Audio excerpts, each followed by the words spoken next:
का भाई बन जाता है।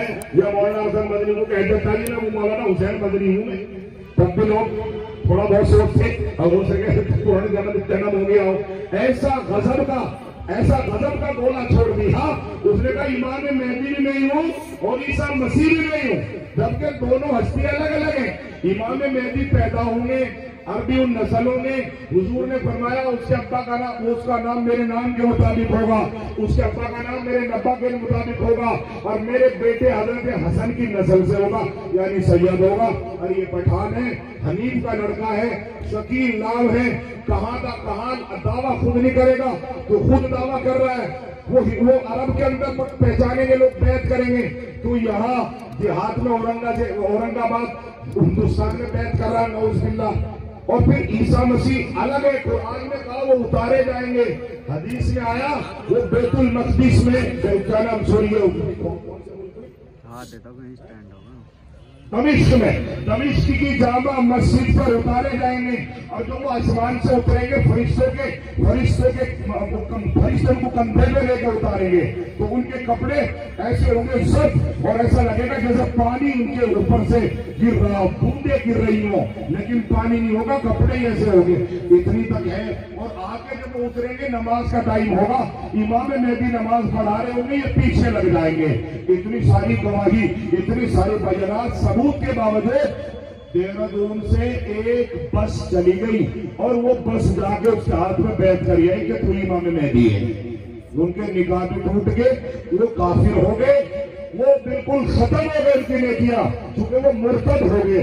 तो इसलिए कहीं आपका उत्तराखंड से सटा हुआ इलाका है, कोई ऐसा शकील बिन हनीफ को इमाम मेहदी का जिक्र करे, ईसा मसीह का जिक्र करे, फौरन उसका पकड़ लो गिरेबान, और गिरेबान पकड़ के उससे आओ भगत कर दो, क्योंकि आओ भगत के बगैर मानते नहीं।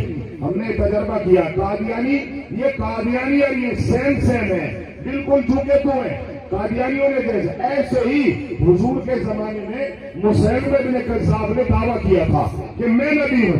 हजरत मुस्लिम उसकी तरफ चले गए और कहा कि हमने सुना है आप भी अपने आप को नबी कहलवाना चाहते हो।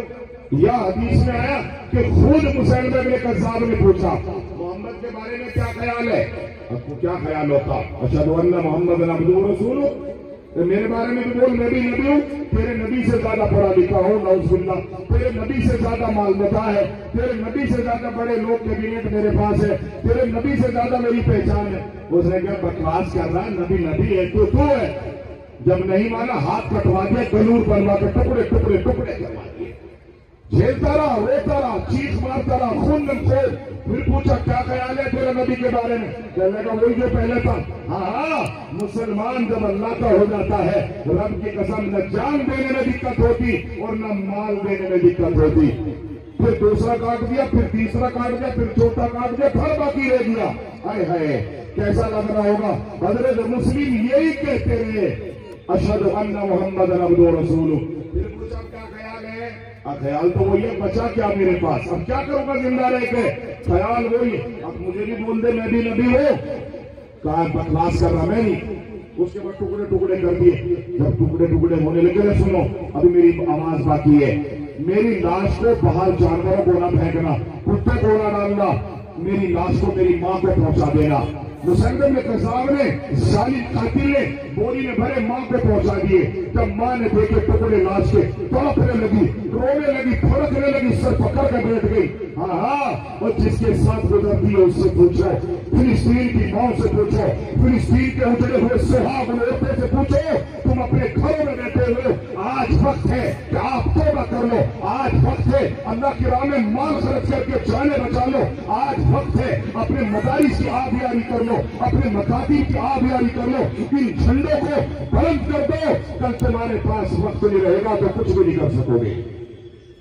मुसैलमा बिन कज़्ज़ाब के इस मक़तूल सहाबी, मां ने पूछा किसने किया? हम मुसैलमा बिन कज़्ज़ाब ने क्यों किया? क्या ऐसे कर रहा था, वो कहलवाना चाहता, मुझे नबी बोल दे। क्या कहा मेरे बेटे ने? अब मना कर दिया, अशहदु अन्ना मुहम्मदन अब्दुहु व रसूलुहु। फिर क्या कहा? जब दम निकल रहा था तब क्या मेरा का मुस्लिम, मेरा बेटा, उसने कहा अशहदु अन्ना मुहम्मदन अब्दुहु व रसूलुहु, जान हक हो गई। एकदम अपने आंसू पोंछे, पल्लू से मुंह साफ किया, दामन फैलाया और आसमान की तरफ देखा। अल्लाह, मेरे मुस्लिम के लाश के टुकड़े को कबूल फरमा, मैंने तो दूध इसलिए पिला रखा था, मैंने तो दूध इसलिए पिलाया था, बस मैं राजी हो गई, बस मैं राजी हो गई। टुकड़ों पर आंसू बहाने वक्त का मेरा तो मकसद यही था कि मैं और मेरी औलाद अल्लाह के दीन के लिए उसकी जान चली जाए। तो हम भी ऐसे जज्बे को अपने सीनों में रखेंगे कि नहीं रखेंगे इंशाअल्लाह। हाँ, अभी वक्त है आपके पास, गरीब